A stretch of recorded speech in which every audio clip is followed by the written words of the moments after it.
বিসমিল্লাহির রহমানির রহিম। প্রিয় দেশবাসী, ভাই ও বোনেরা, আসসালামু আলাইকুম। পবিত্র মাহে রমাদান শুরু হতে যাচ্ছে। আমি বাংলাদেশ সহ বিশ্বের সকল মুসলমান ভাই ও বোনদেরকে জানাই পবিত্র মাহে রমাদানের আগাম শুভেচ্ছা। পবিত্র রমাদান মাসে দেশের মানুষ একটু শান্তি এবং স্বস্তিকর পরিবেশে রোজা রাখবেন, সেহরি করবেন, ইফতার করবেন, ইবাদত বান্দিগি করবেন, এমনটি জনগণের ইচ্ছা, আশা বা প্রত্যাশা। কিন্তু দেশে এক অস্বস্তিকর পরিস্থিতি বিরাজ করছে। চারিদিকে শুধু ভোট ডাকাত আর দুর্নীতিবাজদের উল্লাস, উপেক্ষিত অবহেলিত সাধারণ মানুষ, সাধারণ জনগণ। প্রতিদিন বেড়েই চলেছে চাল, ডাল, লবণ, তেল, চিনি, পেঁয়াজের দাম। নিত্য প্রয়োজনীয় প্রতিটি পণ্যের দাম প্রতিদিন করে একটু একটু করে জনগণের ক্রয় ক্ষমতার বাইরে চলে যাচ্ছে। এমনকি রোজাদারদের জন্য ইফতারের প্রধান অনুষঙ্গ খেজুরের দাম পর্যন্ত পরিকল্পিতভাবে বাড়িয়ে দেওয়া হয়েছে। হাসিনার দামি সরকার বলছে খেজুর নাকি বিলাসী পণ্য। এই অজুহাতে খেজুর আমদানির উপরে অস্বাভাবিক হারে শুল্ক আরোপ করা হয়েছে। দেশের মানুষের জিজ্ঞাসা, রোজাদারদের কাছে খেজুর কি বিলাসী পণ্য? সাধারণ ব্যবসায়ীদের অভিযোগ, বর্তমানে দেশে 110 টাকা কেজি দরে আমদানি করা খেজুরের শুল্ক দিতে হয় 140 টাকা। 120 টাকা কেজি দরে আমদানি করা খেজুরের শুল্ক দিতে হয় 210 টাকা। প্রশ্ন, খেজুরের উপরে এমন অস্বাভাবিক হারে শুল্ক আরোপ করলে বাজারে কি খেজুরের দাম কমবে? সুতরাং অন্তত রমজান মাসের জন্য হলেও খেজুর আমদানির উপর কি শুল্ক মওকুফ করা যেত না? প্রিয় ভাই বোনেরা, ফ্যাসিস্ট হাসিনার দুর্নীতিবাজ সরকার তথাকথিত মেগা প্রজেক্ট কিংবা ব্যক্তি বিশেষের মূর্তি কিংবা ভাবমূর্তি প্রতিষ্ঠা করতে গিয়ে বছরের পর বছর ধরে অকারণে রাষ্ট্রের শত শত কোটি টাকা খরচ করেই চলেছে। দুর্নীতির মেগা প্রজেক্ট কুইক রেন্টালের মাধ্যমে ভর্তুকি কিংবা ক্যাপাসিটি চার্জের নামে দলীয় দুর্নীতিবাজদেরকে কমপক্ষে 1 লক্ষ কোটি টাকা দিয়েছে। অথচ দেশের কোটি কোটি মুসলমানদের ইফতারের জন্য খেজুর আমদানির উপরে ভর্তুকি দূরে থাক, উল্টো খেজুর আমদানির উপরে অস্বাভাবিক হারে শুল্ক আরোপ করা হয়েছে। বছরের একটি মাত্র মাস যখন ধর্মপ্রাণ মুসলমানগণ সারাদিন রোজা শেষে অর্থের অভাবে হয়তো অনেকেই ইফতারের সময় একটি খেজুরও খেতে পারবেন না। এটি অন্যায়, এটি অন্যায্য। প্রিয় ভাই বোনেরা, গোশতের পরিবর্তে কাঁঠাল দিয়ে বার্গার বানানোর হাস্যকর পরামর্শ দিয়ে শীর্ষ দুর্নীতিবাজ হাসিনা জনগণের সঙ্গে মশকরা করেছিল। হাসিনা ভাইরাসে আক্রান্ত দামি মন্ত্রীরাও এখন জনগণের সঙ্গে মশকরা করা শুরু করেছে। দুদিন আগেই আপনারা দেখেছেন এক দামি মন্ত্রী রোজাদারদেরকে ইফতারের সময় খেজুরের পরিবর্তে বড়ই খাওয়ার পরামর্শ দিয়েছে। রাজনৈতিকভাবে চরিত্র হারানো আওয়ামী লীগের দামি এমপি মন্ত্রীরা জানে না সব জিনিসের দামি হয় না। বড়ই কখনোই খেজুরের দামি হতে পারে না। সারাদিন পবিত্র রোজা শেষে গরিব ধনী সকল রোজাদারদের কাছে ইফতারের সময় খেজুর শুধুমাত্র সাধারণ একটি ফল নয়, বরং এটি সুন্নত, এটি মুসলমানদের ধর্মীয় অনুষঙ্গ কিংবা রীতি। দেশের ধর্মপ্রাণ জনগণ বিশ্বাস করেন হাসিনার দামি সরকার অত্যন্ত সূক্ষ্ম এবং পরিকল্পিতভাবেই দেশের বৃহত্তর জনগোষ্ঠীর ধর্মীয় সংস্কৃতি এবং সামাজিক রীতি ও মূল্যবোধের বিরুদ্ধে অবস্থান নিয়েছে। সকলের মনে প্রশ্ন, দেশের জনগণের ধর্মীয় সংস্কৃতি এবং সামাজিক মূল্যবোধের বিরুদ্ধে অবস্থান নিয়ে দামি হাসিনা কাদেরকে খুশি করতে চায়? প্রিয় দেশবাসী, শুধু বাজারে দ্রব্যমূল্যের আগুন নয়, দেশের প্রতিটি ক্ষেত্রেই চলছে অবিচার, অন্যায়, অনিয়ম। অত্যন্ত সুপরিকল্পিতভাবে অবস্থা এমন পর্যায়ে নিয়ে যাওয়া হয়েছে, বর্তমানে বাক ব্যক্তি স্বাধীনতা কিংবা নাগরিক অধিকার, মানবিক অধিকার দূরে থাক, কোন রকমে জীবন নিয়ে বেঁচে থাকাটাই যেন মানুষের কাছে সবচেয়ে বড় প্রাপ্তি হয়ে দাঁড়িয়েছে। একদিকে গুম খুন, হামলা মামলা, নির্যাতন নিপীড়ন চলছে, অপরদিকে হাসিনা আর তার মাফিয়া চক্রের আগুনে পুড়ে ছাই হচ্ছে বস্তি, দোকানপাট কিংবা সুউচ্চ ভবন। জীবন্ত পুড়ে মৃত্যুবরণ করছে মানুষ, সর্বস্ব হারিয়ে নিঃস্ব রিক্ত হচ্ছে বহু পরিবার। অগ্নিকাণ্ডের ঘটনা প্রায় নৈমিত্তিক হয়ে দাঁড়িয়েছে। গত 29শে ফেব্রুয়ারি বেইলি রোডে সংঘটিত অগ্নিকাণ্ড কোনো বিচ্ছিন্ন ঘটনা ছিল না, বরং বেইলি রোডে ক্ষমতালোভী হাসিনার দুষ্ট রাজনীতি আর চরম দায়িত্বহীনতার বলি হয়েছে 46টি তরতাজা প্রাণ। আর হাসিনার কাছে প্রতিটি প্রাণের মূল্য মাত্র 25,000 টাকা। মানুষের জীবন নিয়ে খুনি হাসিনার কি নির্মম রসিকতা, প্রিয় দেশবাসী। উন্নয়নের বুলি আওড়ালেও বেইলি রোডের 46টি তরতাজা প্রাণের অস্বাভাবিক মৃত্যু প্রমাণ করেছে শীর্ষ দুর্নীতিবাজ হাসিনার পরিবার, দলীয় দুর্নীতিবাজ আর টাকা পাচারকারীদের উন্নতি হলেও হয়নি জননিরাপত্তার উন্নতি, হয়নি জনগণের কোনো উন্নতি। প্রিয় দেশবাসী, গত 9 বছরে সারা দেশে প্রায় 2 লক্ষ অগ্নিকাণ্ডের ঘটনা ঘটেছে। এতে 1000-এরও বেশি মানুষ মৃত্যুবরণ করেছেন, আহত হয়েছেন অসংখ্য মানুষ। সর্বশেষ 2023 সালের 27,000-এরও বেশি অগ্নিকাণ্ডের ঘটনা ঘটেছে, অর্থাৎ প্রতি বছর অগ্নিকাণ্ডের ঘটনা বেড়েই চলেছে। দেশের প্রতিটি নগর মহানগর, বিশেষ করে রাজধানী ঢাকা যেন একটি অগ্নিকুণ্ডলীর উপরে দাঁড়িয়ে আছে। গত 15 বছরে Tazreen garments, Shezan juice factory, রাজধানীর বঙ্গবাজার, গুলশান, বসুন্ধরা, আমিন বাজার, পুরনো ঢাকার চুড়িহাট্টা, বনানীর এফআর টাওয়ার কিংবা সীতাকুণ্ডে বিএম ডিপোতে ভয়াবহ যে অগ্নিকাণ্ড ঘটেছে, সে অগ্নিকাণ্ডে পুড়ে ছাই হয়ে গিয়েছিল অসংখ্য মানুষের জীবন এবং সম্পদ। প্রতিটি অগ্নিকাণ্ডের ঘটনাই কি স্রেফ একটি দুর্ঘটনা? অবশ্যই নয়। জনগণ বিশ্বাস করে অনেক অগ্নিকাণ্ডের ঘটনার নেপথ্যে রয়েছে ফ্যাসিস্ট হাসিনা এবং তার দলীয় রাজনৈতিক দুর্বৃত্তদের দুষ্ট রাজনীতি, অব্যবস্থাপনা এবং দায়িত্বহীনতা, কিংবা উচ্ছেদ অথবা ভূমি জমি দখলের অসৎ পরিকল্পনা। এ কারণেই গত 15 বছরে দেশে সংগঠিত একটি অগ্নিকাণ্ডেরও ঘটনার সুষ্ঠু বিচার হয়নি, এমনকি একটি ঘটনারও সুষ্ঠু তদন্ত পর্যন্ত হয়নি। বরং প্রতিটি অগ্নিকাণ্ডের ঘটনার পরই দেখা গিয়েছে হাসিনা কিংবা তার দলের নেতাকর্মীদের বাচালতার আড়ালে হারিয়ে গিয়েছে অগ্নিকাণ্ডের নেপথ্য রহস্য। সুতরাং এভাবে একটির পর একটি অগ্নিকাণ্ডের যে ঘটনা, কোনো ঘটনাই স্বাভাবিক দুর্ঘটনা নয়। এটি রীতিমতন রাষ্ট্র এবং প্রশাসনিক ব্যর্থতায় প্রতিটি অগ্নিকাণ্ডের ঘটনা এক একটি পরিকল্পিত হত্যাকাণ্ড, এবং এইসব হত্যাকাণ্ডের দায় খুনি হাসিনা কোনোভাবেই এড়াতে পারে না। প্রিয় ভাই বোনেরা, কোনো ঘটনা, দুর্ঘটনা যখন নৈমিত্তিক হয়ে দাঁড়ায়, তখন সেটি আর দুর্ঘটনা হিসেবে বিবেচিত হয় না।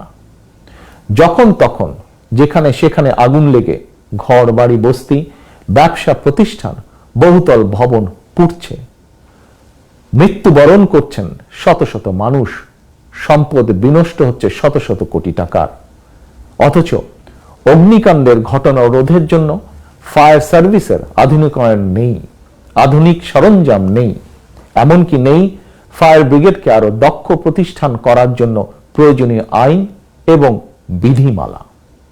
2014 সাল থেকে ফায়ার ব্রিগেডের বিধিমালা স্থগিত করে দেওয়া হয়েছে। ফলে এখন শুধু মাত্র একটি নোটিশ দেওয়া ছাড়া ঝুঁকিপূর্ণ ভবনের ব্যাপারে ফায়ার ব্রিগেড কর্তৃপক্ষের আর তেমন কোনো কঠিন এবং কার্যকরী পদক্ষেপ নেবার ক্ষমতাই নেই। বছরের পর বছর ধরে র্যাব পুলিশের বন্দুকের জোরে ক্ষমতা কুক্ষিগত করে রাখলেও অগ্নি নির্বাপন কিংবা দুর্যোগ মোকাবেলায় কোনো আধুনিক ব্যবস্থাই নেই প্রয়োজনীয় আইনের সংস্কার। রক্তপিপাসু হাসিনার আইন শুধু কাকে ধরা যায়, কাকে মারা যায় কিংবা বিচারের নামে অবিচার চালিয়ে কাকে ফাঁসিতে ঝুলিয়ে দেওয়া যায়। প্রিয় দেশবাসী ভাই ও বোনেরা, প্রতিটি ঘটনা দুর্ঘটনার পরই আমরা দেখেছি ফ্যাসিস্ট হাসিনা সারা বেলা উন্নয়নের বুলি আওড়ালেও সবই আসলে ছিল হাসিনার ফাঁকা বুলি। জনগণকে ধোঁকা দিয়ে বোকা বানিয়ে কিভাবে মেগা প্রকল্পের নামে শত শত কোটি টাকা দুর্নীতি করা যায় সেদিকেই শেখ হাসিনার চোখ। প্রতি বছর বাজেটের আকার বাড়ছে, তবে তার সঙ্গে পাল্লা দিয়ে বাড়ছে দুর্নীতির আকার।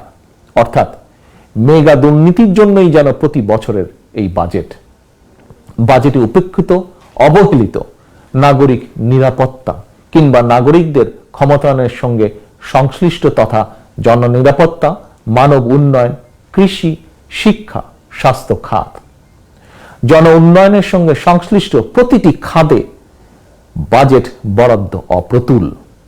প্রিয় দেশবাসী, আপনারা সাম্প্রতিক সময়ে লক্ষ্য করেছেন দামি সরকারের স্বাস্থ্যমন্ত্রী নানা অনিয়মের অভিযোগে গত এক মাসে সারা দেশে প্রায় ১৫০০ হাসপাতাল, ক্লিনিক, ডায়াগনস্টিক সেন্টার বন্ধ করে দিয়েছে। কেন এত হাসপাতাল, ক্লিনিক বন্ধ করতে হচ্ছে? প্রশ্ন, এত সংখ্যক হাসপাতাল, ক্লিনিক গড়ে উঠলই বা কিভাবে? কারা এর জন্য দায়ী? তাহলে কিসের উন্নতি হলো? তবে সম্প্রতি শিক্ষাঙ্গনে উন্নতির একটি ভয়ঙ্কর চিত্র জনসম্মুখে প্রকাশ হয়ে পড়েছে। দেশবাসী, আপনারা সকলেই জানেন দেশের শিক্ষাঙ্গনগুলো এখন লগি, বৈঠা, রামদা আর পিস্তলধারী ছাত্রলীগের হাতে জিম্মি। আবাসিক হলগুলো পরিণত হয়েছে ছাত্রলীগের নির্যাতনের কনসেন্ট্রেশন ক্যাম্পে। এমন পরিবেশই হাসিনার উন্নয়নের জোয়ারে ভেসে ছাত্রলীগের এক নেতা শিক্ষক হয়েছিল। সেই শিক্ষক নেতা সম্প্রতি ক্লাসের ভেতরেই একজন শিক্ষার্থীকে গুলি করে দিয়েছে। সর্বক্ষেত্রেই এটিই হলো হাসিনার উন্নয়নের নমুনা। প্রিয় দেশবাসী, ভোট ডাকাতির মাধ্যমে ক্ষমতা চিরস্থায়ী করতে শীর্ষ দুর্নীতিবাজ হাসিনা তড়িঘড়ি করে সংবিধান সংশোধন করেছে, তত্ত্বাবধায়ক সরকার পদ্ধতি বাতিল করেছে, মানুষের বাক স্বাধীনতা হরণ করতে তথাকথিত সাইবার নিরাপত্তা আইন করেছে। অথচ দুর্ঘটনার নামে আগুনে পুড়ে মানুষ হত্যা বন্ধের জন্য গত 15 বছরে ফায়ার ব্রিগেডের জন্য প্রয়োজনীয় আইন ও বিধিমালা তো করেইনি, তবে জনগণের স্বার্থ রক্ষায় বিধিমালা প্রণয়ন না করলেও চিহ্নিত ভোট ডাকাত হাসিনা তার নিজের এবং নিজের পরিবারের জন্য ভোগবিলাস নিশ্চিত ও নিরাপদ করতে রাষ্ট্রীয় খরচে একটি বিশেষ আলাদা আইন করেছে।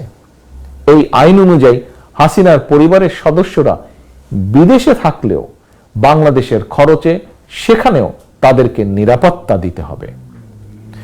একজন প্রধানমন্ত্রীর জন্য দেশের প্রচলিত আইনি কাঠামোয় নিরাপত্তা নিশ্চিতের বিধান থাকলেও প্রতি বছর রাষ্ট্রের শত শত কোটি টাকা খরচ করে শুধুমাত্র হাসিনা পরিবারের জন্য আলাদা আইন করার নেপথ্যে কি কারণ? প্রিয় দেশবাসী, সাধারণ নাগরিকদের জীবন সম্পদের কোনো নিরাপত্তা নেই।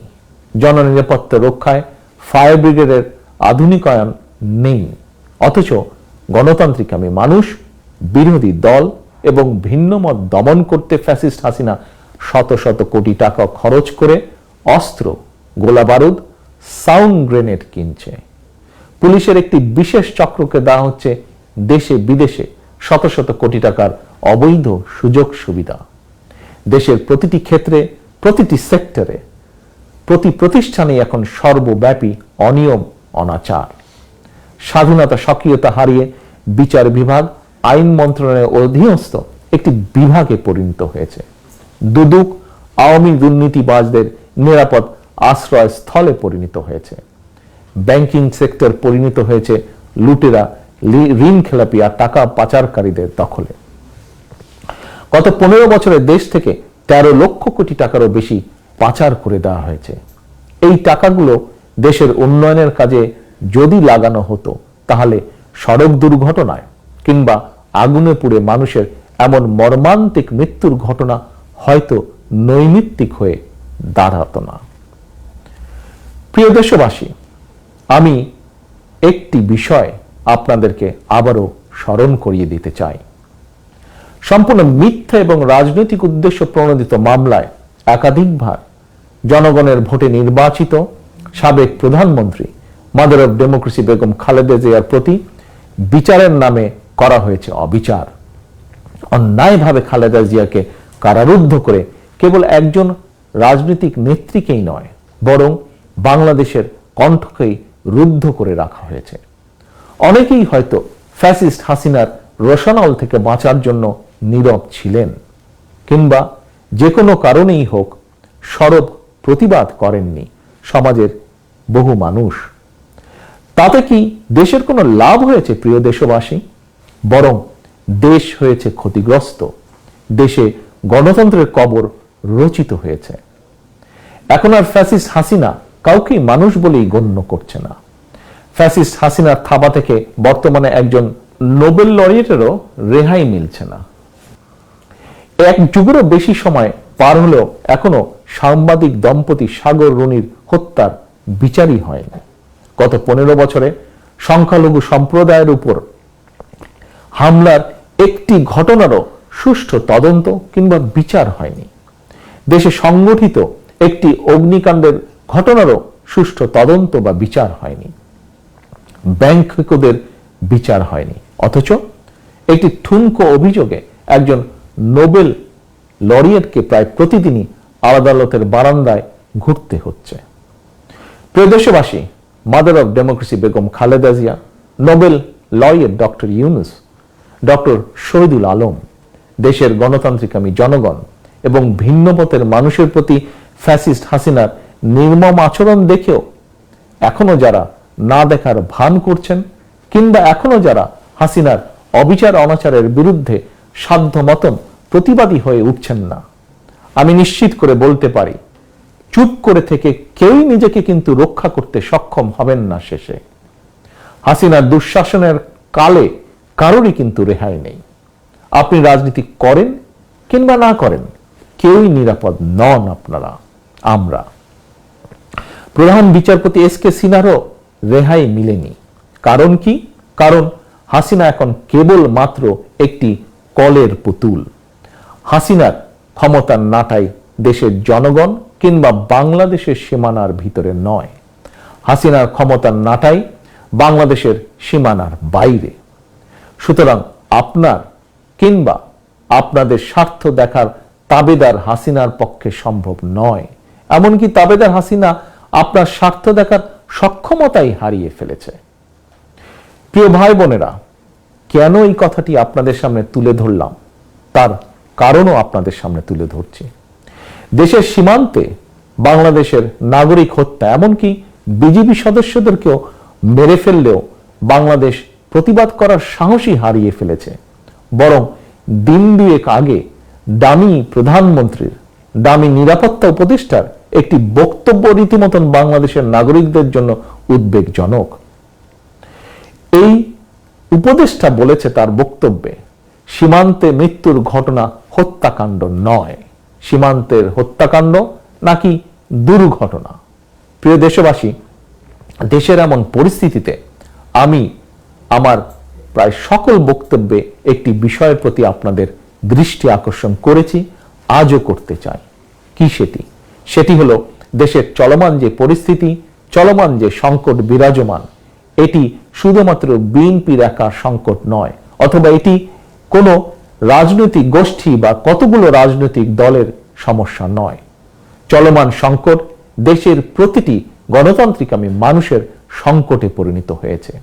এই সংকট থেকে উত্তরণের একমাত্র উপায় ফ্যাসিস্ট হাসিনার কবল থেকে রাষ্ট্র ক্ষমতা উদ্ধার করে জনগণের বাংলাদেশে জনগণের নেতৃত্ব কর্তৃত্ব প্রতিষ্ঠা করা।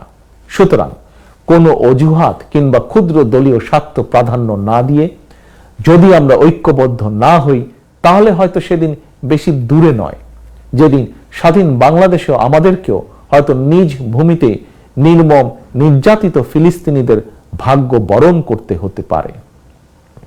প্রিয় দেশবাসী, অতএব আসুন স্বাধীন দেশে স্বাধীন নাগরিক হিসাবে সম্মানের সঙ্গে মানবিক মর্যাদা নিয়ে যদি বেঁচে থাকতে হয়, তাহলে এই স্বাধীনতার মাসে দেশ এবং জনগণের স্বাধীনতা রক্ষার লড়াইয়ে আবারও রাজপথে ঐক্যবদ্ধ হওয়ার শপথ নেই। আমরা ঐক্যবদ্ধ হলে হাসিনার পতন সময়ের ব্যাপার মাত্র। আমাদের বক্তব্য স্পষ্ট, 7ই জানুয়ারি নির্বাচন কোনো নির্বাচন ছিল না। হাসিনার বর্তমান ডামি সরকার সম্পূর্ণভাবে জনম্যান্ডেটহীন এবং সম্পূর্ণভাবে অবৈধ। হাসিনাকে রাষ্ট্রীয় ক্ষমতার বাইরে রেখে নির্বাচনকালীন নির্দলীয় নিরপেক্ষ সরকারের অধীনে একটি অবাধ, সুষ্ঠু, নিরপেক্ষ নির্বাচনের মাধ্যমেই কেবল জনগণের কাছে জবাবদিহিমূলক একটি গণতান্ত্রিক সরকার প্রতিষ্ঠা করা সম্ভব। সেই লক্ষ্যেই আমাদের আন্দোলন চলমান। এই আন্দোলনে গণতান্ত্রিক এবং জনগণের স্লোগান, বাংলাদেশ যাবে কোন পথে, ফায়সালা হবে রাজপথে। গণতন্ত্রের বিজয় সুনিশ্চিত ইনশাআল্লাহ। প্রিয় দেশবাসী, আল্লাহ হাফেজ। বাংলাদেশ জিন্দাবাদ। বাংলাদেশ জাতীয়তাবাদী দল জিন্দাবাদ।